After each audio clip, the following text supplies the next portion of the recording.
Dear friends, आप देख रहे हैं केमिस्ट्री का मॉडल पेपर नंबर 2 का सॉल्यूशन। इस वीडियो में ध्यान रखेंगे, आपका फिजिक्स का सॉल्यूशन हमने डाल दिया है, आज अर्ली मॉर्निंग डाल दिया था। और ये है आपका केमिस्ट्री का जो सॉल्यूशन, उसको देख लेते हैं फटाफट। इंग्लिश मीडियम और हिंदी मीडियम दोनों के लिए है, तो आपको चिंता करने की ज़रूरत नहीं है।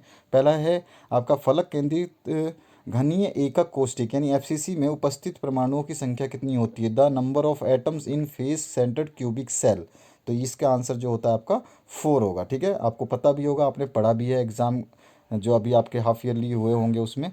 और नहीं पढ़ा है, आपके बोर्ड का जो अभी टेस्ट होने वाला है उसमें आपके पूछे जाएंगे। और एक चीज़ और हमने देखी है, आपके फिजिक्स का सॉल्व किया, केमिस्ट्री का सॉल्व किया, और प्रीवियस ईयर के जो क्वेश्चन पेपर्स उनको भी हम सॉल्व कर रहे हैं। तो आपका जो मेन चीज़ टारगेट ये दिख रहा है इस क्वेश्चन पेपर में कि आपके जो बेसिक चीज़ें हैं उसको बहुत ज़्यादा पूछा जा रहा है। ठीक है, तो बेसिक चीज़ें मजबूत करिए, सारे के सारे यूनिट्स को पढ़िए।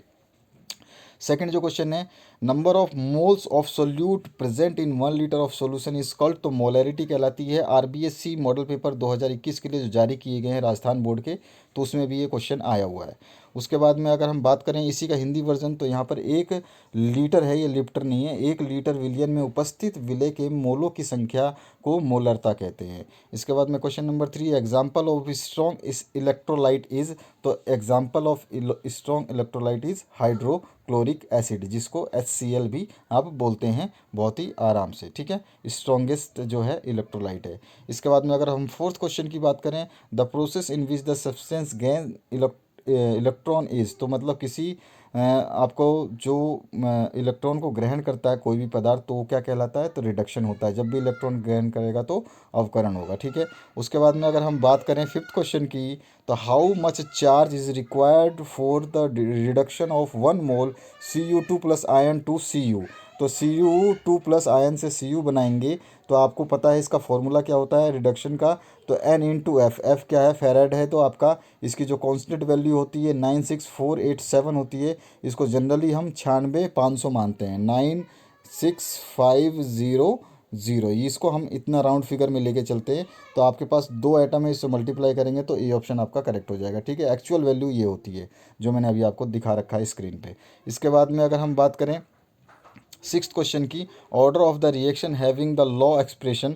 तो ये पूछ रहा है कि वो वेग का समीकरण जो ये दे रखा है, ये अभिक्रिया की कोटि कौन सी होगी। तो इसमें आप देखेंगे ऐसा कोई भी समीकरण दो जिसमें अभिक्रिया की कोटि पूछे, तो दोनों घातों को यानी कि पावर्स को आपस में जोड़ना होता है। ठीक है, पावर्स को आपस में जोड़ना हो। अगर 1/2 प्लस 3/4 भी दिया हो तो इनको जोड़ देंगे, और इनको जब सॉल्व करेंगे तो इसका जो आंसर आएगा वही अभिक्रिया कोटि का जो है क्या हो जाएगा आंसर। ठीक है, तो यहाँ पर अभी 1 + 1 कितना हो जाएगा, 2। तो ये इसका आंसर है।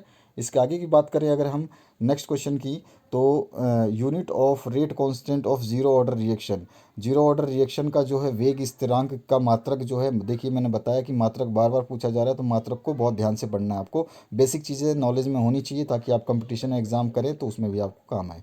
तो इसका बी ऑप्शन हो जाएगा करेक्ट, जिसमें आंसर आएगा मोल पर लीटर पर सेकेंड। ठीक है, मोल पर लीटर पर सेकेंड। इसके बाद में अगर हम आठवें क्वेश्चन की बात करें, the shape of Xe4 is. Xe4 जो आयन है उस या जो आपका धातु है उसका कैसा होता है, तो स्क्वायर प्लेनर यानी कि वर्ग समतलीय होता है। ठीक है, इसके बाद में नाइन्थ जो क्वेश्चन है इसकी बात करते हैं हम, तो विच of the following is water soluble. तो वाटर सोल्यूबल कौन सा है, तो इसमें आपका विटामिन सी जो है ये वाटर सोल्यूबल है। ठीक है, विटामिन सी जल में विलय है। इसके बाद में 10वां जो क्वेश्चन है, इसमें आपको ये रिएक्शन दी गई है, तो यहाँ पे जो ए है वो क्या है, आपको इसका आंसर बताना है। तो यहाँ पर चलिए अब इसको देख लेते हैं। इसका जो आंसर है आपका डी हो जाएगा। ठीक है, ये वाला डी है जिसमें OH आपका जुड़ा हुआ है, ये वाला इसका आंसर हो जाएगा। हिंदी मीडियम के लिए भी वही चीज़ है, रिएक्शन आपको जो है ए बताना है। ठीक है, ए क्या है इसमें। इसके बाद में आ जाइए नेक्स्ट नंबर जो आपका 11वां क्वेश्चन है, which of the following has lowest dipole moment. कौन सा लोएस्ट डाइपोल मोमेंट हो, तो CCl4 जो है आपका इसका लोएस्ट डाइपोल मोमेंट है, यानी कि ध्रुव आघूर्ण न्यूनतम है। अगर मैक्सिमम की बात करें तो कौन सा आ जाता, तो इसमें आपका सी आ जाता। ठीक है, अगर मैक्सिमम की बात करते तो CsCl3 आ जाता।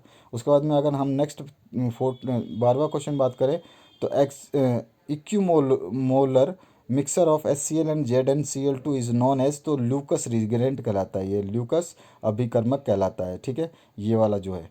इसके बाद में अगर हम 13वें क्वेश्चन की बात करें, विच of the following is least soluble in water.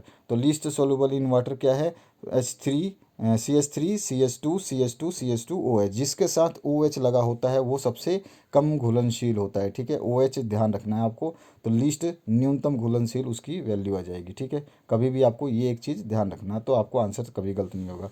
Which of the following is primary alcohol, तो प्राइमरी एल्कोहल कौन सा होता है, यही होता है CH3 CH2 CH2 OH। ठीक है, ये वाला, ये ऑप्शन करेक्ट कर लीजिए इसमें।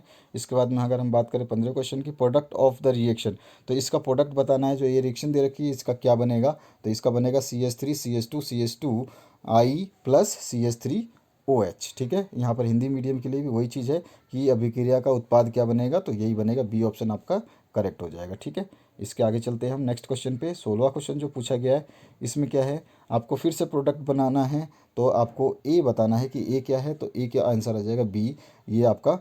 और यहाँ पर इसी का आंसर जो बी है वो यहाँ पर इंग्लिश मीडियम हिंदी मीडियम के लिए दोनों के लिए है। ठीक है, इसके आगे चलते हैं हम 17वें क्वेश्चन पे। विच of the following is highest boiling point, सबसे ज़्यादा बॉइलिंग पॉइंट होता है आपका CH3 CH2 CH2 CH2 OH। ठीक है, इसमें भी एक खास बात होती है, जिसके साथ अल्कोहल लगा हो उसका हाईएस्ट बॉइलिंग पॉइंट होता है। अल्कोहल का बॉइलिंग पॉइंट बहुत ही हाईएस्ट होता है, ध्यान रखना है आपको।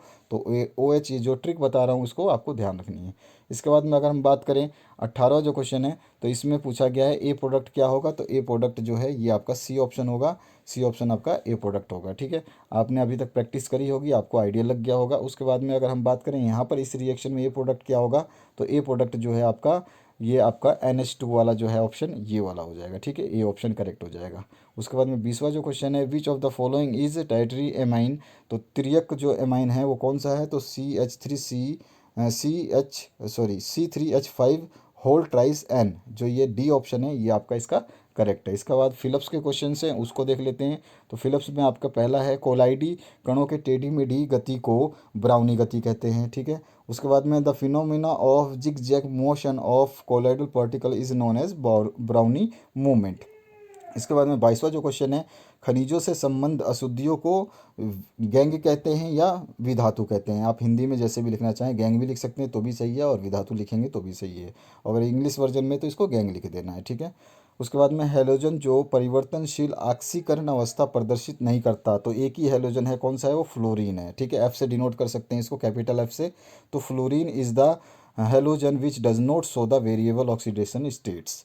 उसके बाद में क्रोमियम का बाह्य इलेक्ट्रॉनिक विन्यास कितना होता है, तो इसका विन्यास जो होता है, the electronic configuration of chromium is 4s1 3d5। ठीक है, इसके बाद में अगर RNA में राइबोस शर्करा होती है, ये भी आपको पता होगा, the sugar in RNA is ribose. उसके बाद में प्राकृतिक रबड़ जो है आइसोप्रेन कहलाता है, आइसोप्रेन या आइसोप्रेन बोलते हैं। तो ये बहुलक जो है प्राकृतिक रबड़ का होता है। ठीक है, इसके बाद में दर्द को कम करने वाले रासायनिक पदार्थ को हम पीड़ाहर भी बोलते हैं। अगर इसका रासायनिक नाम की बात करना है तो एनाजेसिक जो आपको बोलना पड़ेगा। एनाजेसिक जो है, इंग्लिश में लिखें या हिंदी में लिखें आप सही होंगे। तो chemical use to reduce pain और कोल्ड एनाजेसिक। ठीक है, ये हमेशा दर्द में, बुखार में, सभी में ये चीज़ें काम आती है। तो आशा करता हूँ आपको यहाँ तक का सोल्यूशन मिल गया होगा। आगे के सोल्यूशंस के लिए आप थोड़ा सा वेट करिए, बने रहिए इस चैनल के साथ। सारे सोल्यूशंस अपलोड करिए जा रहे हैं आपके, चाहे कॉमर्स हो, साइंस हो, आर्ट्स हो, सभी के मैक्सिमम सोल्यूशंस प्रोवाइड किए जा रहे हैं। थोड़ा सा समय कम है, सभी बोर्ड्स का सोल्यूशन बनाने में थोड़ा ज़्यादा समय लगता है। Thank you very much for watching this video. Description box इसी वीडियो के डिस्क्रिप्शन में आपको मिल जाएगी, और वहाँ पर आप देख सकते हैं पूरे सॉल्यूशंस जो प्लेलिस्ट है आपके 12th क्लास की, उसमें। Thank you very much.